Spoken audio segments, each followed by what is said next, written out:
On August 6, 2016, an icon passed away. The world-renowned natural herbalist, pathologist, biochemist, and healer Alfredo Darrington Bauman, better known as Dr. Sebi, died of pneumonia while in police custody. Since then, his death has been shrouded in mystery. People are asking, how did the man that claimed to have cured all diseases die from pneumonia? Did Dr. Sebi actually eat the prison food? Why was no bail set for Dr. Sebi? How come his imprisonment was only known in South and Central America via the internet? Why was there no official autopsy report disclosed? And then of course the million-dollar question, why was Dr. Sebi walking around Honduras with $30,000 on him?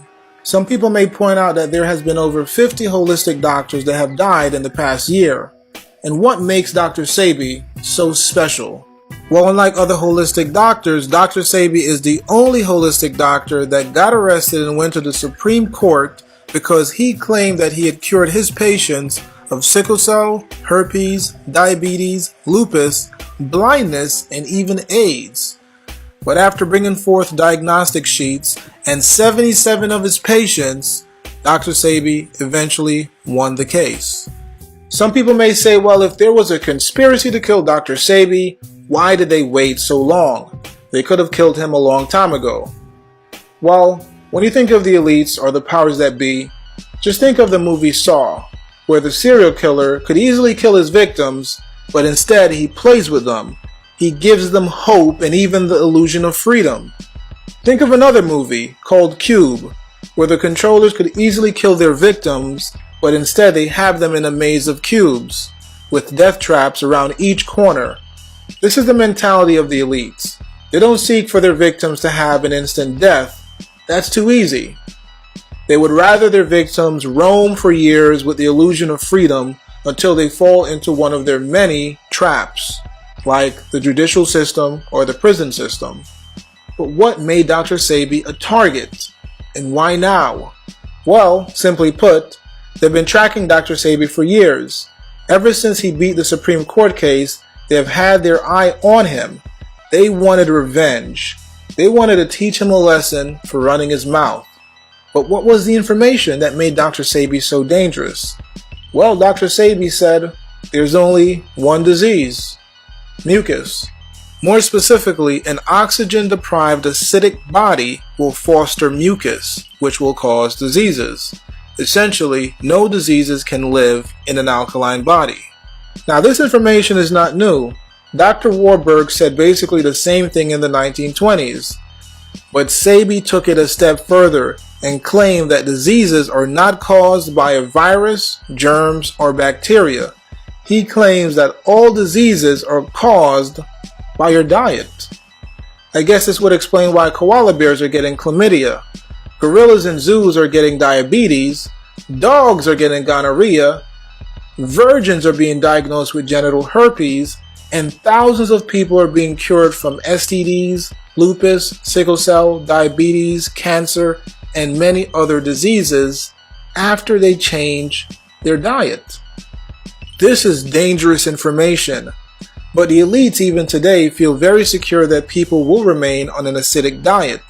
There was no urgency to get rid of Dr. Sebi right away, but just like Jigsaw, they waited for him to fall into their trap. The trap being the prison in Honduras. They had something special for Dr. Sebi, an ironic death. The death of a holistic doctor. A rich holistic doctor with thousands of dollars in his pocket dies of pneumonia. Although previously he claimed to have the cure for all diseases, he failed to cure himself. This is the memory they wanted to leave behind. One of irony and ridicule. Now it's time to bring in the master.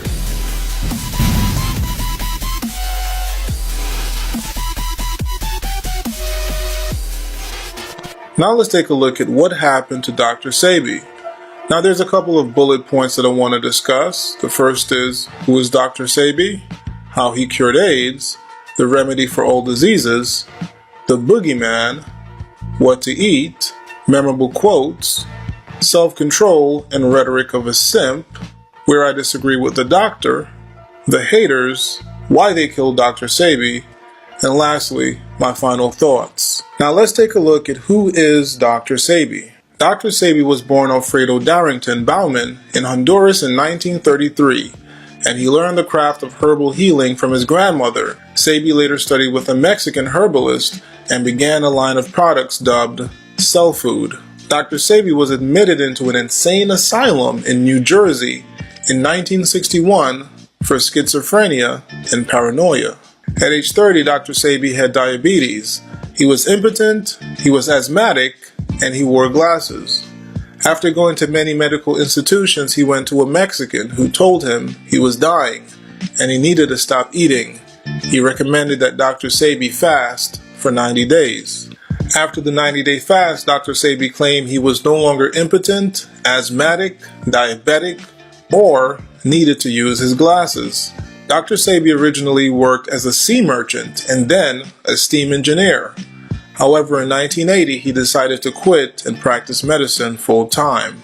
In 1987, Dr. Sebi advertised in the Village Voice, the Amsterdam News, and the New York Post that he has cured impotence, herpes, diabetes, sickle cell, blindness, cancer, lupus, and AIDS, among other diseases. On February 10th of 1987, Dr. Sebi was arrested and charged with practicing medicine without a license. Dr. Sebi claimed the state was unprepared to defend itself. The past 2,781 cases before him lost, but he eventually won. He had diagnostic sheets that came from their institutions which proved his patients eventually no longer had their disease.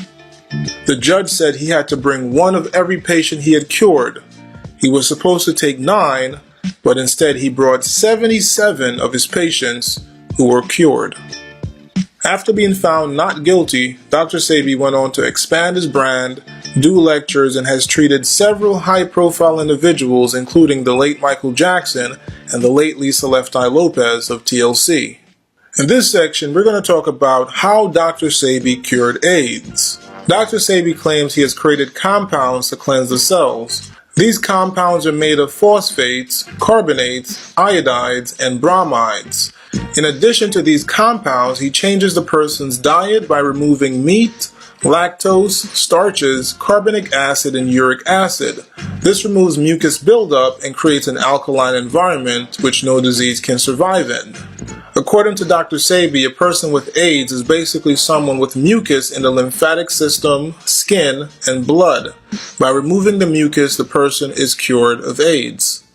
Now in this section, let's talk about what Dr. Sebi claims is the remedy for all diseases. Now again, according to Dr. Sebi, all diseases are caused by mucus. There's also been times where he has been quoted saying there's only one disease: mucus.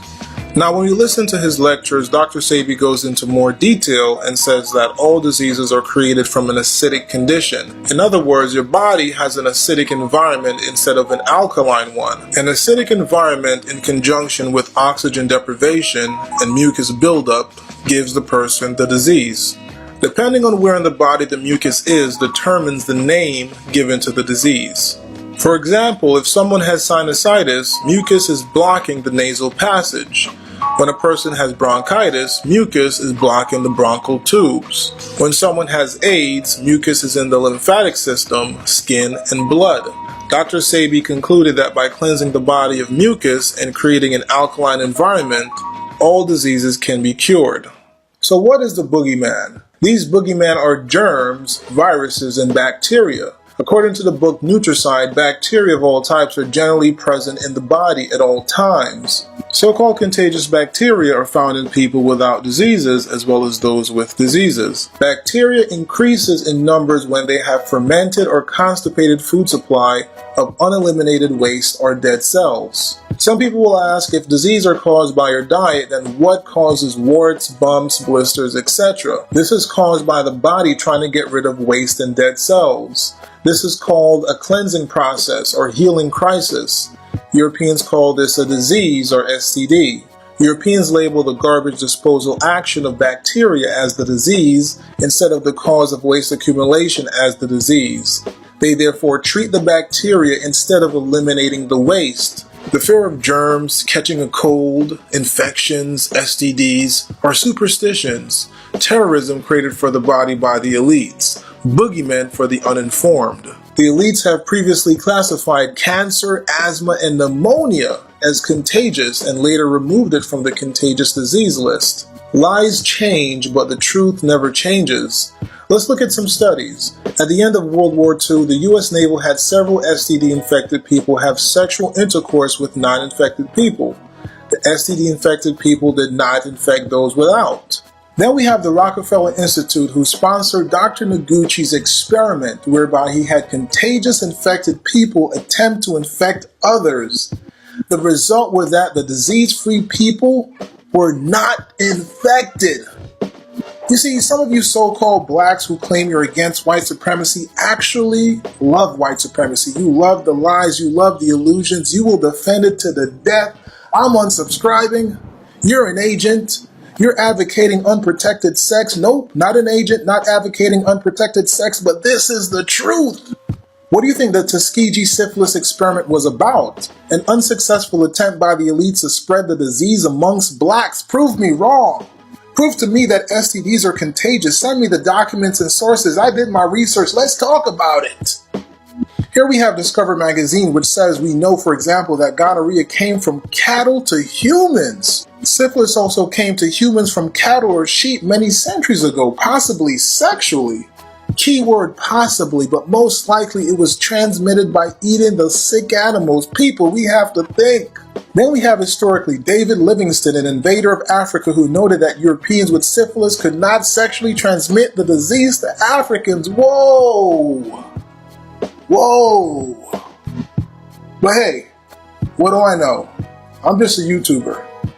Keep listening to your doctors with degrees. Keep taking the drugs they prescribe. Keep taking your vaccinations, or the boogeyman will get you. So in this section, we're going to talk about what to eat. Now remember, we stated before that the diet that you have will increase or decrease your chance in getting a disease. Now, although eating alkaline foods are recommended, everything you eat doesn't have to be alkaline. You can eat some acidic foods. The healthiest alkaline to acid ratio is 4:1, or 80% alkaline and 20% acidic. This ratio gives optimum health and protection against diseases. Also, keep in mind that just like sugar is turned into fat, excess animal or vegetable protein is also converted into fat and stored in the body. Now let's take a look at some categories of information you need to master in order to have optimum health. The first category we need to review is acidic versus alkaline foods. The second is the best food combinations. Third is a list of healthy food alternatives. And fourth is a list of ingredients to avoid. Now generally, alkaline forming foods include most fruits, vegetables, peas, beans, lentils, spices, herbs, etc. Here are some examples of alkalizing foods. Now generally, acid forming foods include meat, eggs, and grains. Here are some examples of acidifying foods. Now let's take a look at some of the best or correct food combinations. For optimal health, one should never mix starches with meat. For example, bread sandwich and hamburger. Ideally, animal protein or vegetable protein should not be mixed with carbohydrates. Next up, we have one should never mix sugar with starches, fruits, or proteins. Next up, we have one should never mix oil with starches or meats. For example, fried potatoes or fried meats. This is because the digestive system only receives one signal at a time. Once the fried food enters the stomach, the brain receives the signal to digest oil. After the breakdown of the oil, the digestive fluids must switch to an alkaline or acid fluid to break down the starch or meat. However, while the oil was being broken down, the starch or meat became fermented or rotten, which creates toxins and destroys your health. Next up, we have one should never mix sweet fruits with green fruits, or sweet fruits and grains. For example, mangoes and cucumbers, or strawberry and rice. Now let's look at a list of healthy substitutes for junk foods. You can substitute white flour with whole grain flour like spelt, amaranth, gammet, etc. You can substitute white and brown sugar with date sugar, maple syrup, stevia, etc. Meats can be substituted with beans, nuts, textured vegetable protein, wheat gluten, etc. Dairy ice cream can be substituted with soybean ice cream, rice ice cream, almond ice cream, tofu ice cream, etc. Now let's take a look at a list of food ingredients we should avoid. We have a long list of food ingredients we should avoid. I'll just name a couple of the popular ones: aspartame, BHA, BHT, monosodium glutamate, high fructose corn syrup, artificial coloring, sucralose, sodium chloride, soy unless it's fermented and organic, and the list goes on and on and on. Now in this section, let's take a look at some memorable quotes from Dr. Sebi.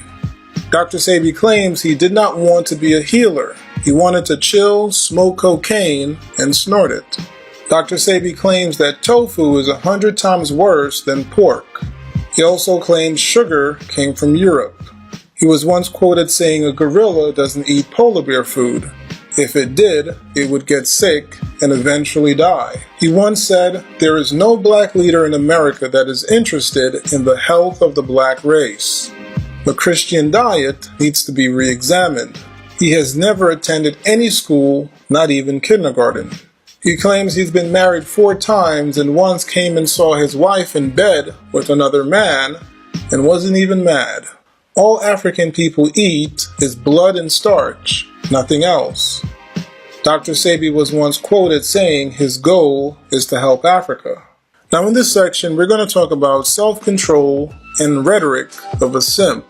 We're going to take a look at some quotes from Dr. Sebi that have made people wonder if Dr. Sebi had self-control and if he was a simp. Dr. Sebi has admitted that although he had 3 wives, he still got a 19-year-old pregnant outside of wedlock. He has also stated he has never had a father or stepfather. Dr. Sebi claims he doesn't follow men, he follows women. He was once quoted saying, "Mother is the greatest gender on the planet." He has claimed he has been breastfed for 4 years. During an interview while speaking about his wives leaving him, Dr. Sebi stated that the love that will secure you through life is the love you offer yourself, not the love of a woman that comes and goes. So the question is, did Dr. Sebi have self-control and was he a simp? Well, based on what he's stated in the past about multiple marriages, children out of wedlock, taking drugs, I tend to believe he didn't have much self-control. How did he manage to do that 90-day fast? Most likely because it was necessary. He was impotent, he had diabetes, he had asthma, so there was a necessity for him to do the 90-day fast. But as far as self-control, I don't think he had much. But again, I'm just looking from the outside in. I don't know Dr. Sebi. Now when it comes to him being a simp, I can't say for sure if he was a simp or not, but I can say definitely he spewed the rhetoric of a simp. Now let's take a look at where I disagree with the doctor. He was once quoted saying that we should love our enemy. He once said that there is no up or down, no superior or inferior, no wrong or right. He once said he is not wise, and to be wise you have to go to school. He once said smoking weed is healthy. Now I don't think I need to elaborate on why I disagree with these things, but you can leave your comment below and let me know if you agree or disagree with what Dr. Sebi has stated. In this section, we're going to take a look at the haters. Now, while researching, I have discovered 2 sources of hate. We have the first hater from the ripoff website where he claims he was at the Usha village being treated, but he left before the next payment date came around. A person is in a village being healed and they leave before their next payment date and they are saying that the healer is a ripoff. Someone explain this to me. The next hater that I encountered is Ringo TV Raw, who is basically a delusional Christian with dreams of being a polygamist. He claims Dr. Sebi is a businessman, not a healer. Although Dr. Sebi brought forth 77 of his patients during his Supreme Court case, which helped him get the not guilty verdict. But hey, who needs facts when you could just create sensationalized titles to try and get views? Pathetic. You guys can check out these haters and leave a comment below and let me know what you think. So now let's take a look at why they killed Dr. Sebi. According to Dr. Sebi's friend, Dr. Sebi was set up. He was given bad legal advice stating he could carry more than $10,000 on him as long as he states it to the authorities. He did just that and still got arrested for money laundering. In addition, there was never a bail set for Dr. Sebi, so we can conclude that they had no intentions of letting him free. He was given prison food, which I believe he ate because he thought that he would be released at some point and then have the ability to do a detox and cleanse his system. His family did try to get him out of prison to no avail. Although his imprisonment was censored from North America, even if it wasn't, I doubt anyone could do anything to get him out. I do not believe he committed suicide. I do not believe he had pneumonia. I believe he was misdiagnosed and poisoned, which would explain why there is no official autopsy report. Now the big question is, why? Well, Dr. Sebi had enemies in Honduras, in the medical industry, in the FBI, and others. At the end of the day, they killed Dr. Sebi because they wanted revenge. They wanted to make an example of the doctor. Dying from complications of pneumonia is the cover story they decided to use for the murder of Dr. Sebi. Now let's take a look at my final thoughts. The idea that curing a disease is so simple shocks a lot of people. We've been taught for so long that life is so complex that we've been looking for complex solutions for simple problems. Leonardo da Vinci once said, "Simplicity is the ultimate sophistication." Back in the 1800s, we had homeopathic doctors and allopathic doctors to choose from. The allopathic doctors call their approach heroic medicine. They believe that the physician must aggressively drive disease from the body. The allopaths had 3 techniques. They bled the body, they gave toxic chemicals in an attempt to displace the original disease, or they used surgery, which was a brutal procedure before anesthesia and infection control. The empiric healers, or the homeopathic doctors, believe that one should stimulate the body's defenses so it can heal itself. Instead of toxic minerals, they used vegetable products and herbs. Unfortunately, people like Carnegie, J.P. Morgan, and Rockefeller saw there was money to be made, and so they transformed medicine into an industry and supported the money-making surgery, radiation, and synthetic drugs on the side of the allopathic doctors. Profit and greed is what it boils down to. They did the same thing with the car industry. Today we're still using 200-year-old technology. We can look at Nikola Tesla. He had inventions for free energy and wireless electricity. But instead the banksters suppress his inventions and charge for energy. This is similar to what they have done to the human body. Instead of using free medicine that nature provides, they create synthetic chemicals based on natural herbs that they patent and then charge you for. It comes to a point where they have run out of diseases, so now they're creating synthetic viruses. There is no new diseases unless it's created. Dr. Sebi once said that most of his clients are white. I know many blacks feel that whites fear genetic annihilation, but I beg to differ. With all due respect to the late Francis Cress Welsing, I have to disagree that whites fear being wiped out, especially the elites. Families like the Rothschilds and Rockefeller don't fear genetic annihilation by way of interracial marriage. Before anyone in that bloodline marries an outsider, they would be killed.